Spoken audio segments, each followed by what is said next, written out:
Hi, this is Charlie Greenawalt, professor of government from Millersville University, and this is Canadian Government, and this is another video from the Ville. Thank you for joining me. Today we want to examine the institution of the Canadian Parliament. We find that when the Confederation was formed in 1867 in Charlottetown, Prince Edward Island, the role of the legislature was well established. We find certainly the founding fathers of the Confederation accepted the principle of parliamentary sovereignty, that the final word in governing would be possessed by the House of Commons in the institution. We find that, of course, Canada has its own brand of federalism, and federalism and the use of courts, the use of the court system and the use of the judiciary in Canada has been a feature of government to settle disputes between Ottawa and the provinces. This has limited somewhat the supremacy of the Canadian government. So the supremacy of the Canadian Parliament, I should say, the supremacy of the Canadian Parliament is limited somewhat by the fact that their system of federalism entails the utilization of the courts to settle these disputes many times between Ottawa and the provinces. You find that the federal parliament and the provincial parliaments are supreme only within their own areas of competence. So the court system has set out the areas of competence for the federal, the national parliament in Ottawa, and for all the provincial parliaments in the provincial capitals. You find that executives in Canada have become the key actors in the political process because of the expansion of government. Just as government has expanded in the United States and in our state and local governments, we find that in Canada it's also true that government has expanded over the years, and this governmental expansion has gone a long way to making government executives key actors in the political process. We find that the Canadian Parliament is bicameral, just as the United States Congress, which means that there are two chambers. But even though the Canadian Parliament's bicameral with a Canadian Senate and a Canadian House of Commons, we find that the two houses have never been equal. The House of Commons predominates. Well, let's look at the size and structure of the House of Commons. We find that the House of Commons has 338 seats currently. 338. That is a change from the last PowerPoint I had. The chamber expanded recently, and you find that these 338 seats are allocated among all the provinces of Canada on the basis of population. Ontario is the largest province and has the largest number of seats. Prince Edward Island has the smallest number of seats and is the smallest province. You find that there are a few provisions that Parliament has regarding its size and structure. We find that no province can have fewer seats in the House than they have members in the Senate. And in the Senate, you find that we have 105 senators. So no province can have fewer seats in the House than they have in the Senate. Small provinces, therefore, are probably overrepresented in the House of Commons. Small provinces are overrepresented in the House of Commons. Well, the layout of the House of Commons, when you look at the physical layout of the chamber, you find that the government and the political party majority or coalition of parties that form the majority within the chamber. The government sits on the Speaker's right. The opposition to the government, the loyal opposition, sits on the Speaker's left. Find that this is also true in all provincial parliaments, with the exception of Prince Edward Island. And I can tell you what happened on Prince Edward Island. On Prince Edward Island, you find that it was a drafty, cold chamber in the wintertime, and you find that the only heat source in the chamber was on the Speaker's left. So in Prince Edward Island, you find that the parties, the majority, wanted to be closer to that heat source than the opposition would be, so you find that they switched sides there. You find in the layout of the chamber of the House of Commons that the government and the opposition face one another. They look right across the floor at one another. Each specific member has a particular seat, so every member's assigned a specific seat that they should use every time. We find that the Prime Minister and the Cabinet occupy the first 2 rows in the center of the government side. So the Prime Minister and the Cabinet occupy the first 2 rows in the center of the government side. The opposition leader and the shadow cabinet members, they mirror them, but they're on the opposition side. Okay. We also have something called backbenchers. These are members of the House of Commons that have no portfolio. They have no government job, no government agency or department or institution that they're responsible for looking after or organizing or running in addition to their responsibilities in the House of Commons. So we have backbenchers, are generally junior members of the House of Commons, or folks who did not want necessarily a portfolio, maybe because of the passage of time, and maybe they've their health isn't what it used to be in earlier years. We find that you also have minor parties represented in the House of Commons, and the minor parties sit on opposition benches furthest removed from the Speaker. So we find that minority parties sit on the opposition benches, but they are furthest removed from the Speaker. We have a picture of the Canadian House of Commons in your PowerPoints, and you can see that it has a green carpet and green throughout the room. Green is the color of the people, and therefore the color green is emphasized in the Canadian House of Commons. You'll see that. Hopefully you'll be, if you haven't gone to Ottawa for a visit, I hope I can convince you to do so. It's only from Lancaster, maybe 9.5 hours away, and well worth the drive. And there's lots and lots to see in addition to tours of the government buildings.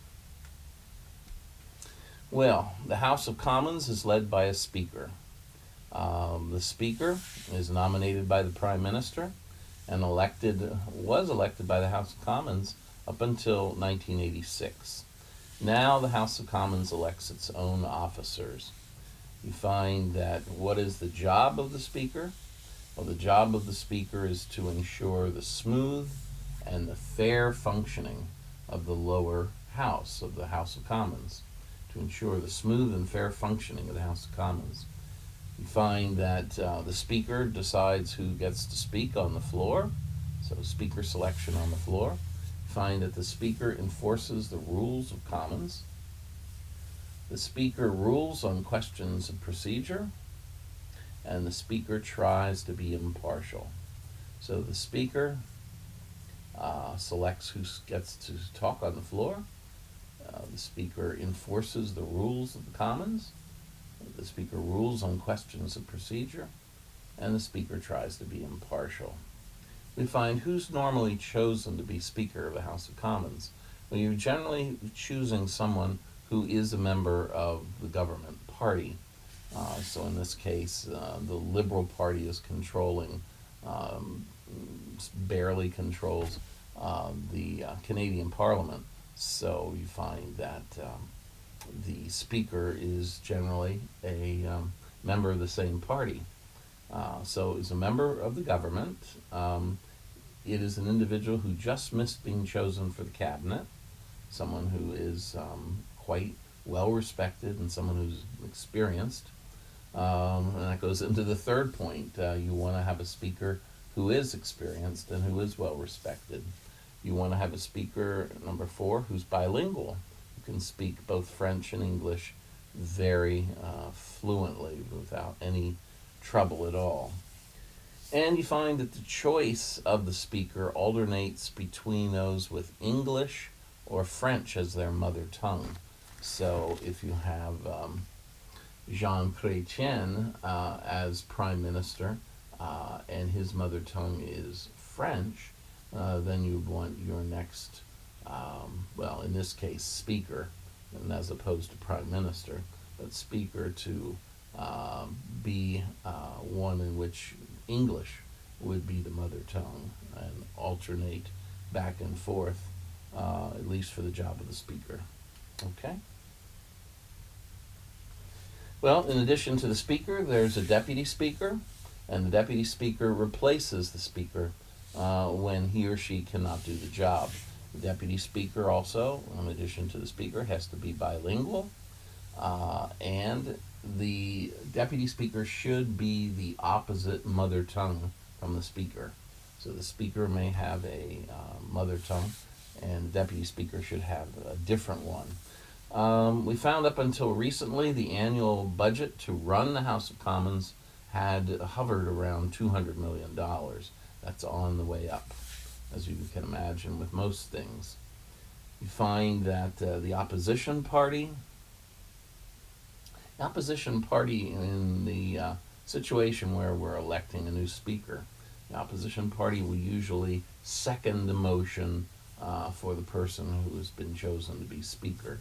And that is supposed to reinforce the impartiality of the speaker in the future as we look at this institution. Well, the House of Commons, how is it organized? It's organized along party structure lines.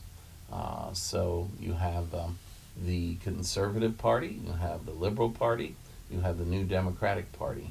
And you find that the House of Commons and the Senate are organized along the same party structure lines. We find the principle of party discipline is generally followed in Canada at this point. That means that all the members of one party vote together. They vote with one another, and that is called party discipline. You find that they vote when it's allowed for the individual to decide on his or her own. These are called votes of conscience. Votes of conscience. They are called free votes, and some votes are free votes. A number of years ago, Canada was reconsidering the death penalty, and that was considered a free vote, that the members could vote any way they wanted to, regardless of how party elders and the party regulars felt about that issue. Okay, well, how does the House of Commons do its work? Well, the House of Commons does its work through a committee structure, through a committee system. You find that the committees, if we look at how they divide their work, their division of labor, we find that all of the House of Commons is divided into a series of very small committees. And these small committees were developed in 1965 and 1968 during the parliamentary reforms which were being conducted at the time. So that's the division of labor. When we're looking at the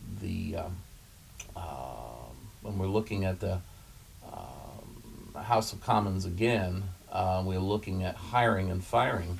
We can look at something called the hiring committee or the selection committee. It's also called the striking committee. But the hiring committee in the House of Commons, what they want to do is when we have this committee structure, They want to decide on the membership of all committees in the Commons. So they meet the first few days of every new Parliament. So they meet the first few days of every new Parliament and decide who's going to be serving where. You find that in order to determine the composition of these committees, we have something called a hiring or a selection committee. A hiring or selection committee. And the hiring and selection committee decides on the membership of all the other committees that are in the House of Commons. It meets in the first few days of every new Parliament, and they are the ones you want friends on the hiring or selection committee so that you might be able to get the committee assignment that you want. We find that generally the hiring or selection committee consists of 7 members, and all party whips, all the different party whips are included in the hiring or selection committee. Find that in practice, you find that the hiring or selection committee really does accept committee assignments that are decided upon by the political parties themselves. We find that every party caucus, in collaboration with their own party and house leaders, decide which members will sit on which committees, and then whips take these decisions to the hiring committee. So, in practice, committee assignments are decided upon by the parties themselves. So, in practice, committee assignments are decided upon by the parties themselves. And every party caucus, in collaboration with its party and house leaders, decide which members will sit on which committees. And the whips then take these decisions to the hiring committee.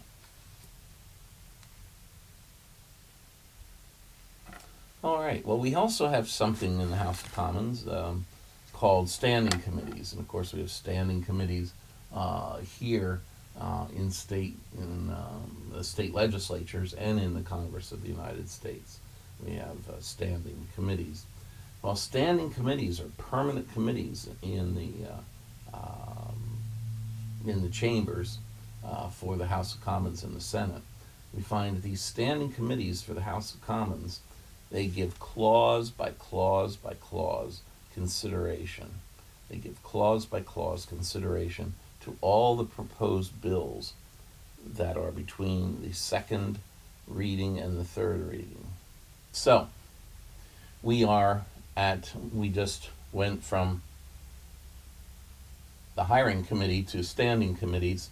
We find that standing committees that are chosen by the House of Commons in Ottawa, they give clause by clause consideration to all proposed bills. Bills are acted upon primarily between their second and third readings. We find this is where much of the real work of Parliament is actually done. The structure of standing committees roughly parallels the structure of the executive departments of the Canadian government. You have a foreign affairs department, and you have foreign affairs committees in the Parliament. We find that the membership of most standing committees is generally the minimum is 10, the maximum is 15. We find that the party strength in the House of Commons is reflected within each committee by the number of committee seats that they have. And we find that committees will they will select their own chairs and their own vice chairs. They do have something that's quite fascinating. They have something called a Public Accounts Committee. And we find that the Public Accounts Committee in the House of Commons is kind of a watchdog and looks for fiscal discipline, looks for fiscal integrity. And we find that this particular committee has to be chaired by a member of the opposition. How's that for trying to reinforce accountability within your own structure? I think that's a wonderful idea, and I think maybe the United States should take a look at that. but a Public Accounts Committee, and the committee must be chaired by an opposition member. Okay, well, in the House of Commons, when we're looking at legislation, we have two different types of bills. We have government bills and we have private member bills. Government bills, of course, are endorsed and by the government, by the majority coalition within the House of Commons, and those government bills are the government hopes to adopt and become public policy.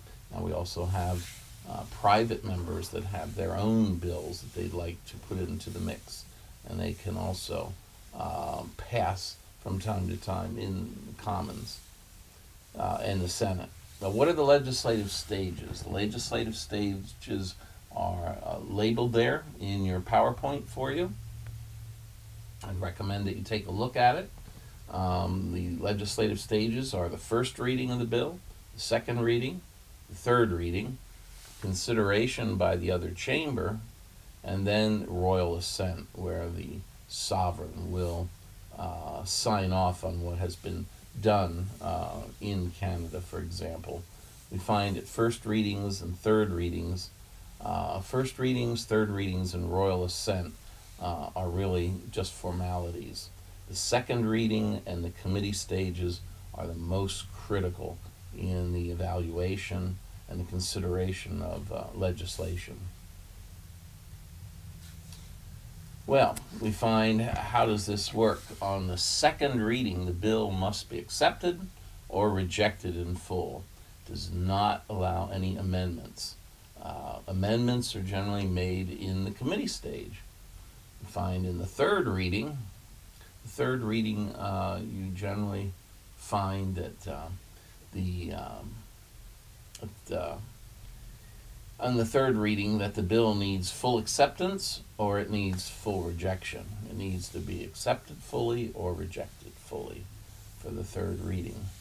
We find at either chamber, either the Senate or the House of Parliament, the House of Commons, they may theoretically initiate legislation, but all money bills begin in the House of Commons. Every stage of the legislative process normally occurs on a different day. And then we have the picture here of the Canadian Senate. You find that the Canadian House was predominated by the color green, being the power of the people. Well, the Canadian Senate is predominated by the color red. It's called the Red Room. And you can see why if you look at the PowerPoint of the Canadian Senate, that it's quite striking. They're beautiful rooms, but the public does not have access to them anymore.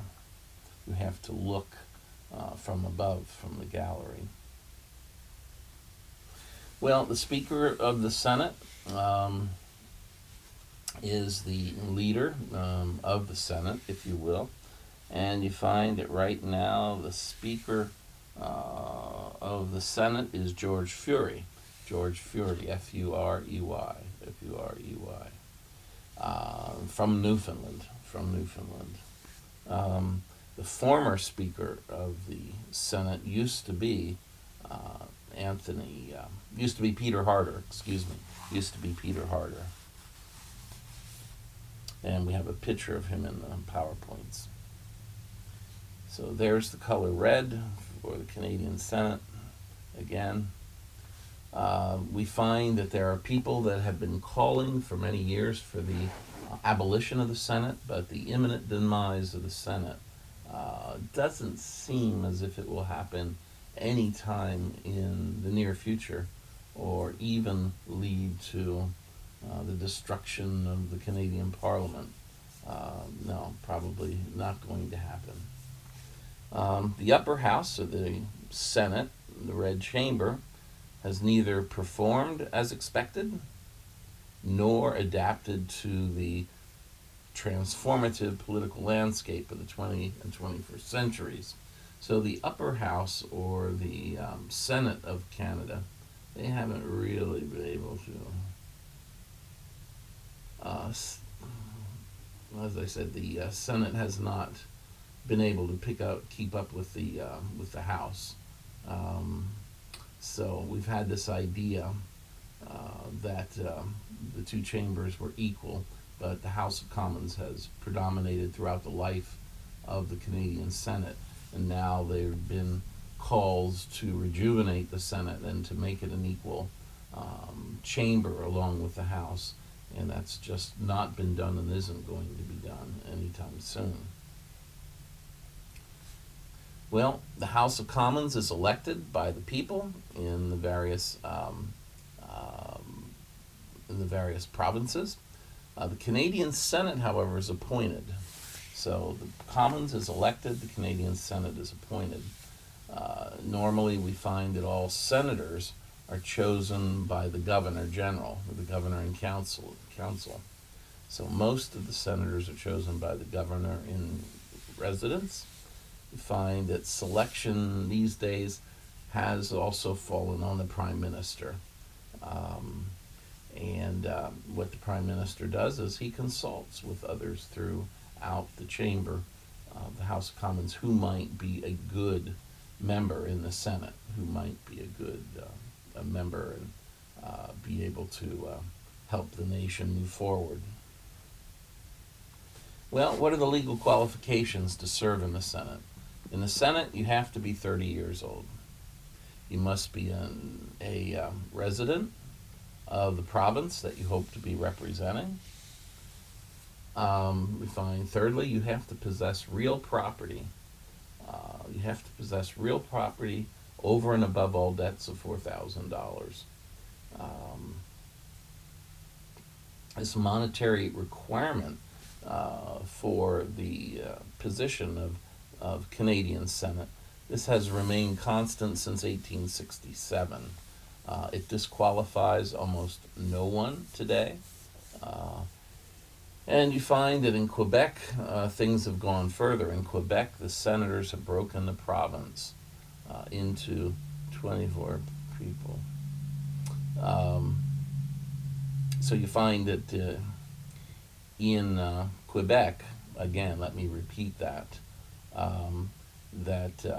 the different legal qualifications for the Senate. You have to be 30 years of age. You must be a resident of the province that you're representing. You have to be a natural born or naturalized subject of the Queen. And you must possess real property over and above all debts of $4,000.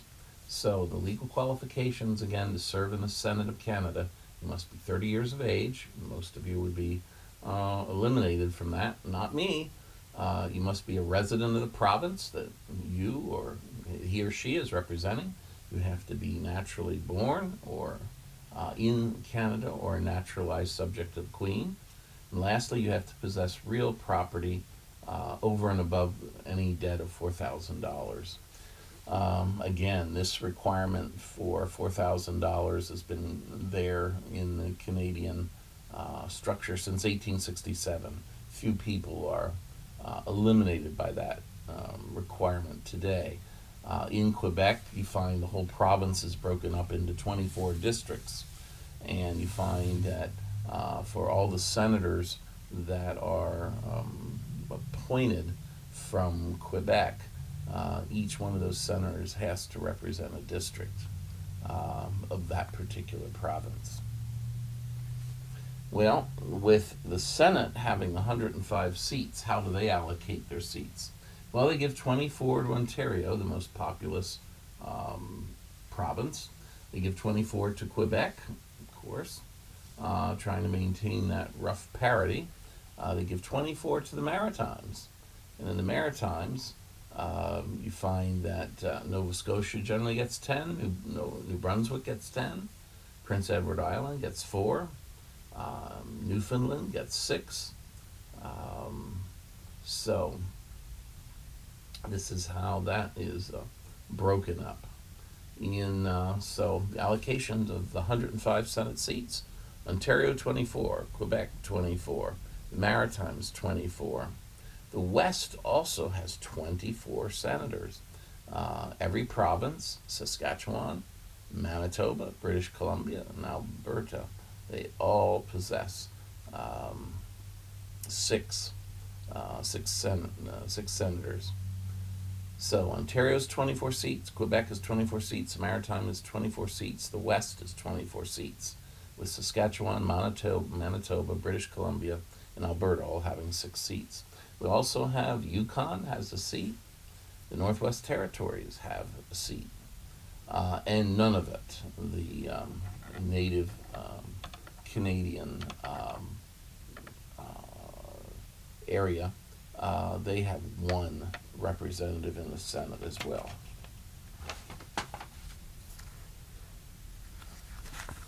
Well, when we find deadlocks between the House and the Senate, we find that they're not as frequent as you might be led to believe. The British North American Act of 1867, again, one of the most important pieces of legislation ever passed by the Canadian Senate that you need to put away in your memory files for Canadian government and keep that ready to be used at a moment's notice. But we find the British North American Act of 1867 allowed the Governor General the right to appoint a group of 4 or a group of 8 additional senators. So you find again this deadlock between the House and the Senate. The British North American Act of 1867 allows the Governor General the right to appoint a group of 4 or a group of 8 additional senators, and that prevents deadlocks from occurring.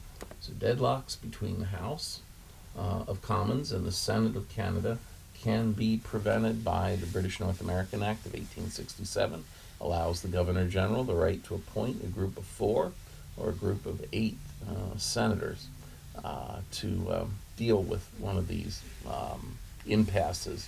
The provision was unused until 1990. We find that the Senate has a term limit. It was initially, the office was for life, but we find now, since 1965, we find that senators must retire by the age of 75. Senators must retire by the age of 75. Well, how can we remove senators if we don't want them? Well, you can remove a senator if he or she fails to attend 2 consecutive sessions of the Senate. So if you haven't been there in 2 consecutive sessions of the Senate, you can be removed from office. You can also have one of these folks, a senator can resign. Unbeknownst to us, for any number of reasons. Well, let's look at the selection process. We find that, as we said, the Senate term limit was initially for life, but since 1965, senators have to retire at the age of 75. Again, a member of the Senate can be removed for missing 2 consecutive sessions of the Senate, and senators, of course, have the option to resign. Now, how are senators selected? The selection process for senators is based on custom and convention. We find that senators are selected on the basis of patronage and on the basis of party service. So this combination of patronage, status, and appointive status has seriously eroded the legitimacy of the Senate and reduced its legislative powers to a minimum. Because of patronage, however, the Senate has become a base for national political party organizations. So because of political patronage in Ottawa, in Washington, the Senate has become a base for national political party organizations. The selection of senators in the Canadian Senate is based on custom and convention. That's clear. And the custom and convention is largely a combination of patronage and party service. And this combination of patronage status and appointive status have eroded the legitimacy of the Senate and reduced its legislative powers. But because of patronage, the Senate had become a base for national political party organization. Because of patronage, the Senate has become a base for national political party organization. Good party fundraisers and good campaign managers are frequently selected as senators so that they can work their magic for their political party. We find that these patronage appointments can create severe party imbalances in the Senate. We just have to look at the effect that each one of these appointments or members might generate. In the Senate, many seats are kept open until just before an election, so the government can maximize the amount of work that it wants to obtain from people that are aspiring to join the Senate and be appointed to the Senate. You find that a good indicator of forthcoming elections is, if you will, a flurry of Senate appointments as the governing party tries to use up all its patronage powers before calling the election, where they might possibly lose. So, what are the political uses for the Senate of Canada? Well, one, it can serve as a retirement pension for many MPs. Number two, the Commons instituted the Senate as its own good retirement system. It can, the Commons has utilized the Senate as its good retirement system. So, what other political uses for the Senate have we seen? You can ease members out of the cabinet gracefully if you want to get rid of someone. Maybe your time has passed, rather than just firing you and dumping you on the side of the political landscape. It can appoint you to an open seat, and you can become a member of the Senate of Canada. Well, you find that what the parties used to do is they used to do something called opening up. They used to open up safe seats for other party members to compete against them in the House of Commons. Find that this is not such a good tactic anymore, because you could always have someone coming in with a lot of money that could transform the normal votes one way or the other for these individuals. So the political uses of the Senate: it's a retirement pension for many MPs before Commons instituted its own good retirement system. They ease members out of the cabinet gracefully, and they are used to open up safe seats so other party members in the Commons might be able to do other things. It produces disunity within the opposition, that's for sure. Produces disunity within the opposition.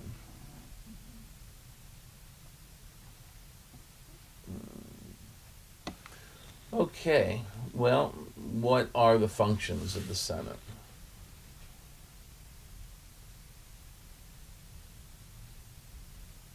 The functions of the Senate are that we have a check on Commons. It's a check on the House of Commons. And the other thing that's true about the Senate is it represents the provinces. It represents the regions. The provinces and the regions aren't necessarily served superbly, but that was the thought of it. Find the Senate of Canada only sits for about half of the year.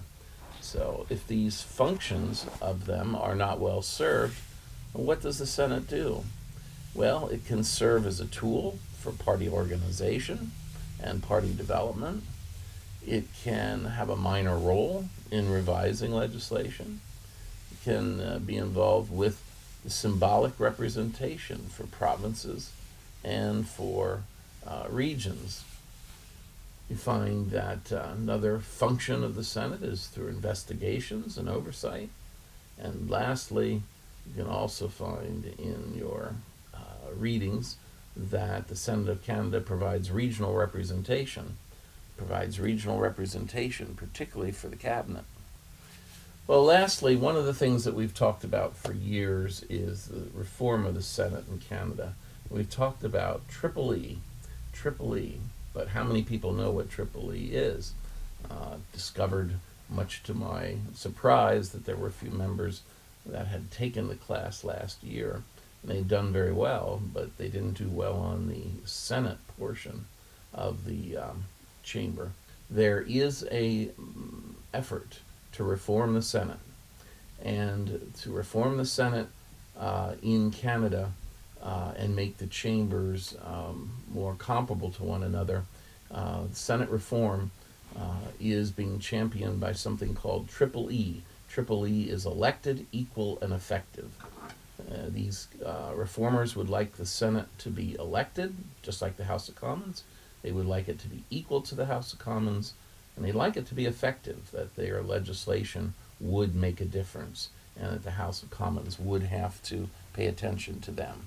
Now, if you have any questions about this presentation, please call me at 717-222-9771. 717-222-9771. Call me and ask me if you have any questions or any material that you didn't understand in this presentation about the Canadian Parliament. Thank you very much, and I look forward to seeing you on the future videos. We'll see you soon back here at the Ville. Bye-bye.